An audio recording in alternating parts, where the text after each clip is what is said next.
Should the 49ers trade George Kittle? I asked this for a lot of reasons. Hold on. Obviously, the injury stuff, 2 years in a row.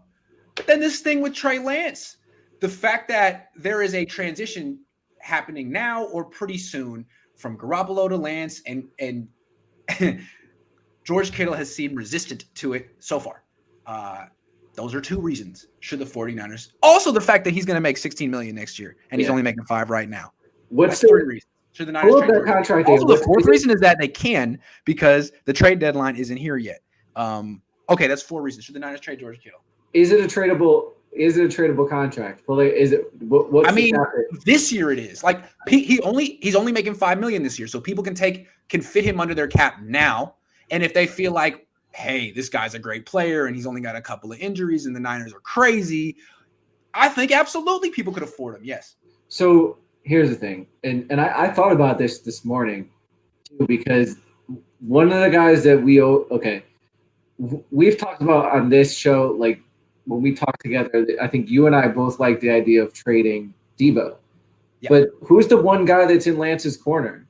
It's Debo. It's Debo. Who's the one guy that's on a freaking tear? Debo. Who's the best player on the team right now? Probably Debo. I think it's I mean, no offense to Trent Williams. I would probably say Trent Williams, but Trent Williams is great too. But those two. Debo's playing awesome. Yep. So, like, you want to fill this team. If Lance is where you're going, is your future, and he should be spend 3 first rounds on him. Then you want to fill him with guys that are going to boost him up and boost his confidence up, and you want guys that are going to be healthy. So, if someone offers you something good enough, I would consider. And like I just said, you can. Okay, so hold on. What is that? Where does this conversation start? A first? You're trying to get first back for Trey Lance. I would love to get a first, but you trade George Kittle for a 2022 first round pick. I don't think you can get it. I don't think you can get it. How the mighty have fallen, George. Did you hear that? Not worth a first. That's rough. Can we think of a tight end that was traded for a first? Good point. Who would be interested in George Kittle? A lot of teams. No? Yeah, but a first. I don't think he's going for a first, man. I think a third maybe. Oh, is it worth it at a third? Because here the reason to sell low on him would be, well, he's going to keep getting hurt. Like, you think it's bad now. It's like the Jimmy stuff. You think it's bad now. His value's only going to drop. You could argue that. Can you? My thing is, it's tight end. I think it's a replaceable position. I think you can find productive. Now, are you going to find a guy that can block as well as Kittle? Or here's the problem, though. You ain't trading Kittle while he's hurt. So if he's hurt through the trade deadline, he's staying. Right? I mean, no one's going to trade him. He could have an Achilles injury, and you trade for him, and then he doesn't pass could he even pass a physical right now? I would assess this as, okay, what's his health going to look like before the trade deadline? 1. 2, how well is Lance playing? 3, how well is Ross Dwelley playing? I mean, he's going to be playing really, really well. If Dwelley is balling out and Lance is on the rise, I would definitely consider it. And I would even take a third, because give me more cap space, man. I can replace. Real quick, the deadline is the 2nd of November. That's 3 weeks from Tuesday. And again, there's a lot of factors at play here. We don't know what's going on internally in the locker room, that dynamic between Kittle and Lance. It may not even be about Lance, but the dynamic between Kittle and the front office, or his feelings about the direction of the team. If he's not in Lance's corner and he's going to be a malcontent, that's another reason. Like, honestly, addition by subtraction at that point. If he doesn't want to be a part of a Lance-led team, then you got to get rid of him. And I don't know that that's the case. Hopefully it's not. I'm going to give him the benefit of the doubt that it's not, because I think that would be horribly unprofessional and weird. Why are you picking sides on a quarterback? Why are you choosing Jimmy, dude? Like, just because you're your friend?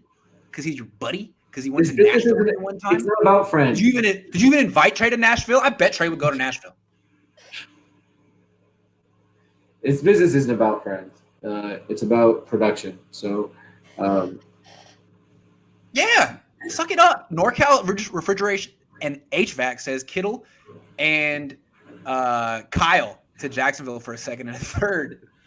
Kittle and Kyle together. That's not going to happen. But I appreciate.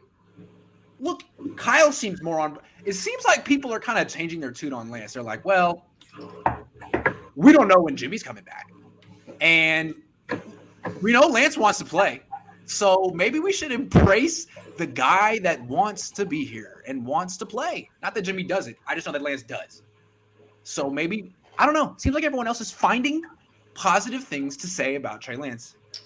I don't know. Yeah. I just felt like saying and that. the other thing is, and I would ask you that everyone as a fan, because it seems George Kittle's always hurt. Like, would you rather have a guy that's maybe like 70% of George Kittle, but he only misses 2 games a year instead of 8? Hold on. Let me just explain the risk of not trading George Kittle. He'll be 29 next year. He missed 8 games last year. We don't know how many games he'll miss this year, and he's going to cost you $16 million. So him being on the bench, every game he doesn't play is a huge freaking problem. It's hard to win without him in the future. Right. He's taking up a ton. He's taking up a ton of cap space. And like, I know a lot of people talk like the salary cap is some like myth or whatever, but it's not. Like, if Jimmy wasn't on this team right now and they had the extra cap space, they could have gotten Stephon Gilmore for a 5th round draft pick, or they're paying George Kittle to be like a guy who gets 1,000 receiving yards every year. He's getting that kind of money, and if he's only getting you 400 because he's hurt all the time, that's a huge problem. A huge problem. Right.